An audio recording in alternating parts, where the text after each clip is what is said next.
Top five, top five, top five. Send Topical back with another video. I'm Strange Wang. He is Nate. Today we're doing top 5 Bradley Cooper movies in honor of Guardians of the Galaxy 3. He'll tell you how the top 5s work. He's going to start with his 5 and 4. I'll give my 5 and 4, 3, 2, 3, 2. Then we trade off number ones. We also have something called the Zemeckis rule, which just means that we both have the same movie on our list, but one person has it 2 spots or higher. We just talk about it once.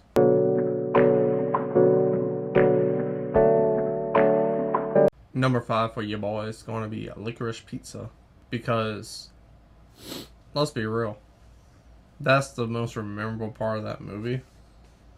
Just him just being a complete fucking lunatic and a nut job. Number 4, is it a good movie? No, but I enjoy it, and it's Burnt. Still never seen it. I've worked in the restaurant industry for 10 years, so I just am naturally attracted to those stories and those characters, and it's relatable. It also has a heightened sense to it that, like, I've never worked at some place that nice, so I'm learning, and I just really enjoyed it throughout. That character is like written by someone who worked in the restaurant industry, someone who's very good at cooking their food and getting orders out and things like that, but also not a good human being and does a lot of drugs and drinks too much. That's most of the restaurant workers I know.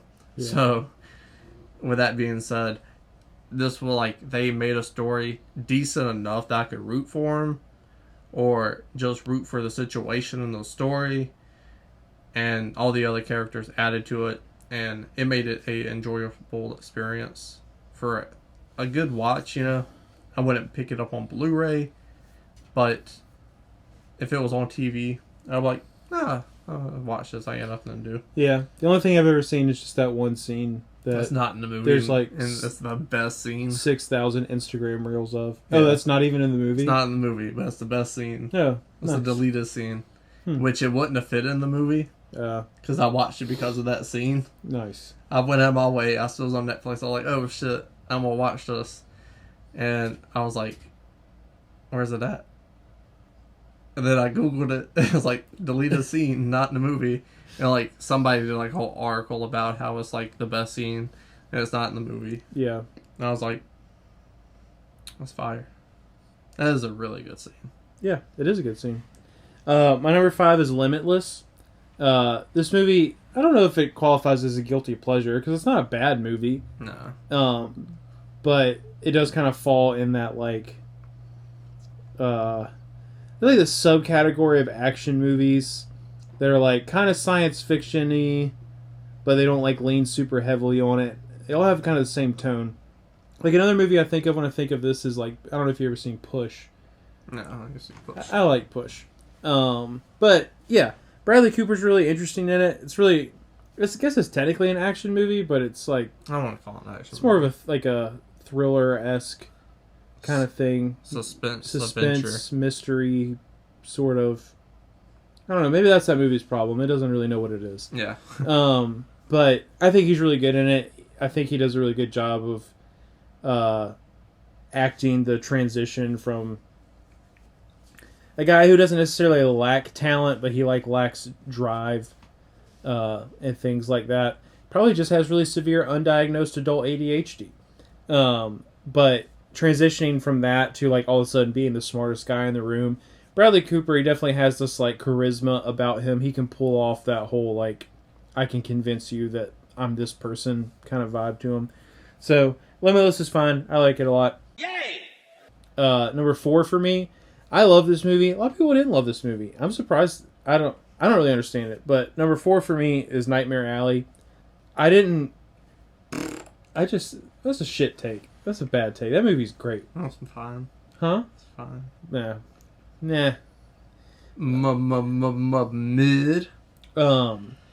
Yeah, this is just the kind of movie that I would really expect to see Bradley Cooper in. But it really caught me off guard because Bradley Cooper does, like I said, have that just kind of sort of I think it's his eyes. I don't know he has nice eyes, but when I watch this movie, and for like the first 15 minutes of the movie, he barely says a word, is really surprising to me because it's like, you have Bradley Cooper, he could talk up a storm, and you're not using that. And I appreciate that he could pull off playing a role for such a long portion of the movie using just like body language and stuff. That there's impressive. I mean, obviously it goes from there, but I really fuck with Nightmare Alley. I think he's great in it. So That's what I don't like. He looks like an old person who would be in that movie, like a man of that century, who would like. What's that motherfucker from Gone with the Wind? Clark Gable? Yeah, he has that Clark Gable-esque look to him. Does he? If you fix his hair a certain way, you know. He looks, the mustache, you know, Okay. the mustache really put him in the era, you know what I'm saying? All right. He's got the tall stature, wide shoulders, and he's got the build, you know? Mm-hmm. But, I don't know, his voices didn't work for me in that movie. I liked it. Like, he sounded too much, his voice was too much like my number 3 pick, The Hangover, you know? Just like, he didn't even try to like switch it up. The Hangover is a funny movie. Yeah, it is. 2 and 3 are garbage. Well, 2 is garbage. I didn't watch 3. 3 is like almost. So 2, the plot deviates just a touch from what the plot of the first one was. 3 is like literally the plot of the first one, kind of repeated, but in a different country. Yeah, Bangkok. Yeah. Right? Yeah. But Hangover, first one's a good one. This is just like, hey, I'm gonna be charismatic and the cool guy. Mm-hmm. And it works. Like, he played the role very well. It was believable. It made me laugh. It took over the world for 6 months. That's true. So, I put it on my list. I haven't seen it in probably 10 years. But, out of my list so far, where's your number 5? Limitless. Out of all the movies we talked about so far, it's probably the movie I've seen the most. Okay, that's cool. Number 2 for me is going to be Silver Linings Playbook. It's my number 2. He is very, very good. Again, up to this point, this isn't a movie you're going to see Bradley Cooper in. He's made 2 Hangover movies. He's made Limitless. He's done other stuff, but he hasn't been this serious subject matter-wise. Mental health. This was before the huge mental health movement where you couldn't go on the internet and see something about it. The awareness of it wasn't to where it is today. So it's ahead of its time as well. The romantic element also makes a lot of fucking sense. Again, I worked in the restaurant industry. You can contest to this. When people try to kick something, it gets replaced with something else. So for most people, they usually, when they kick off the hard stuff, they look for a relationship, and it's going to be the worst relationship of their life. Because it's forced, it feels needed, and it's no good to nobody. Right. And you have that element to it, but it has like a sincereness as well. The tension, his family. You got Bob De Niro and Chris Tucker acting with him as well. Phenomenal cast. And it's just a really good movie throughout. It has extremely well plot points in it that aren't like, oh, they just did that because the movie was getting a little boring. It makes sense that his wife would come back into his life. Yeah. And it makes sense that he would feel a certain way about it. And that would affect Homegirl, who just wants to love him and dance with him.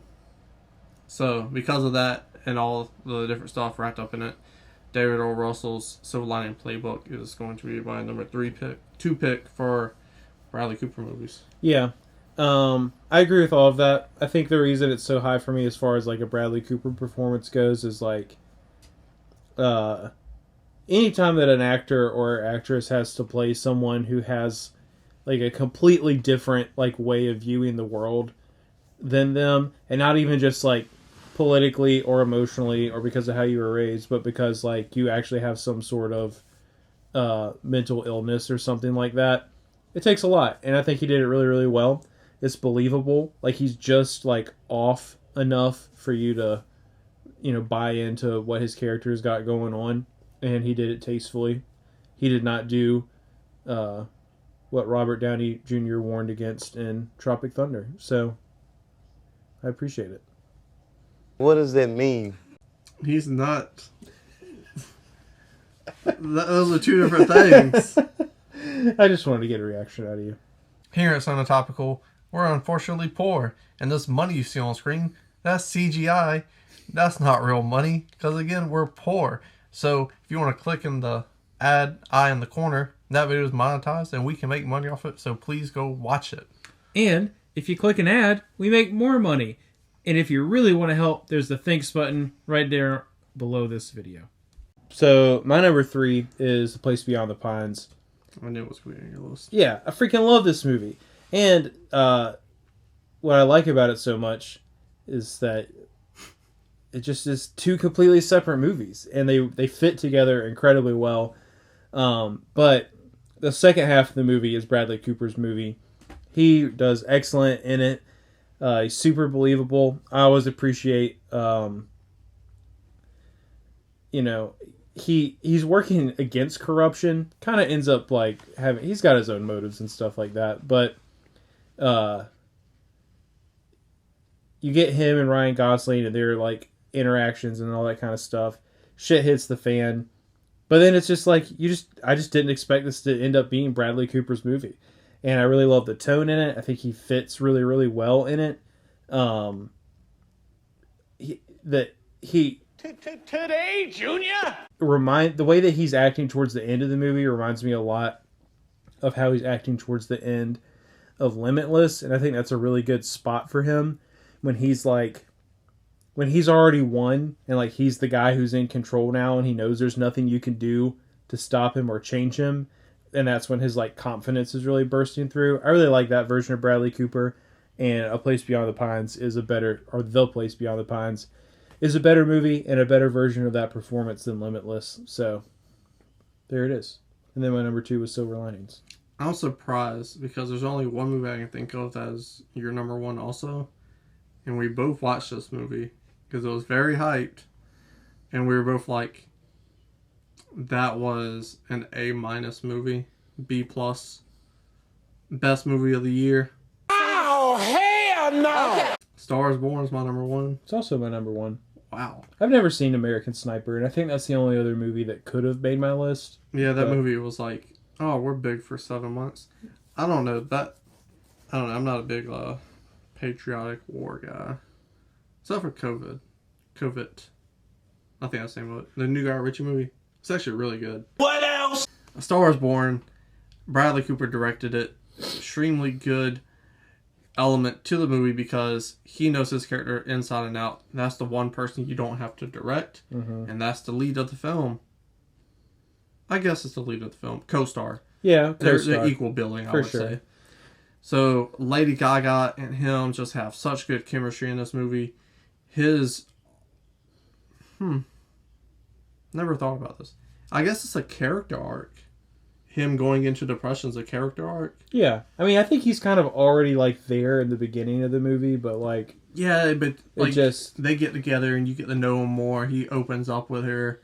Yeah. Well, it's also just their relationship makes him better, but then also is ultimately the result, causes his downfall. Yeah. So it's there's a lot to dissect in that story. Yeah. It's really layered.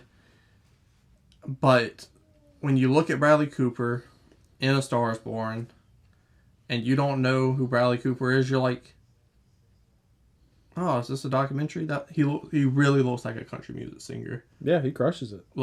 Looks the part, sounds the part, hits on all the emotional notes that you want him to hit on, the charismaticness in the beginning. You're like, it makes sense that Lady Gaga fell in love with him. Mm-hmm. I'm kind of falling in love with him. He's very charismatic. I think overall, as a movie as a whole, it is pretty good. Not great, not incredible, not amazing, but it's pretty good. I will say, best part about the movie is the original songs. Yeah. I don't know how we're going to do this, because of copyright issues, I've always wanted to do a bracket list of original movie songs. Well, we could do it. You just couldn't play more than like 10 seconds of the song. Yeah, but like,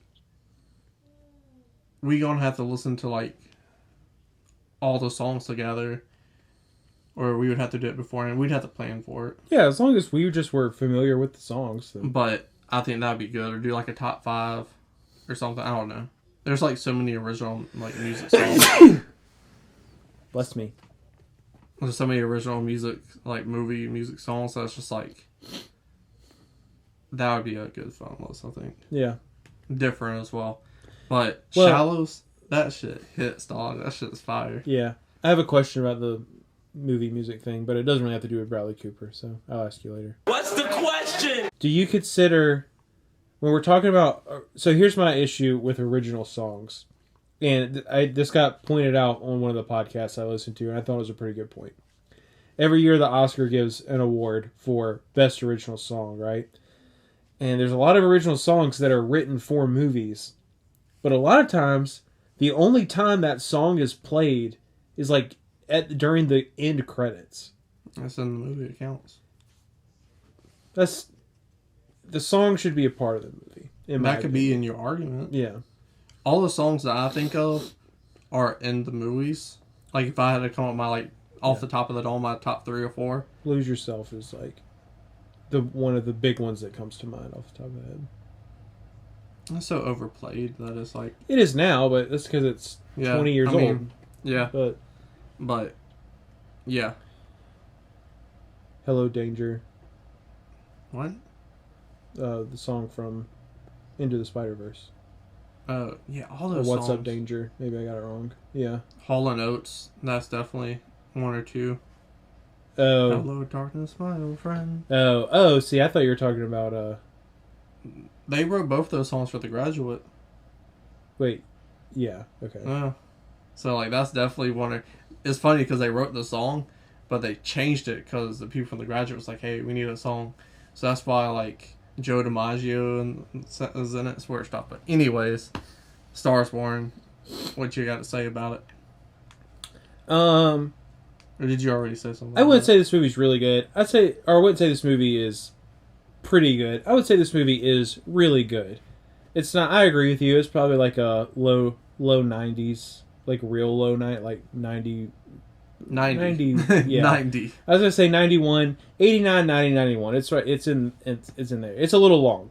It's really kind of my biggest gripe with the movie. But Bradley Cooper does great in it. He has to cover a lot of range throughout the whole film. In my opinion, he never misses a beat.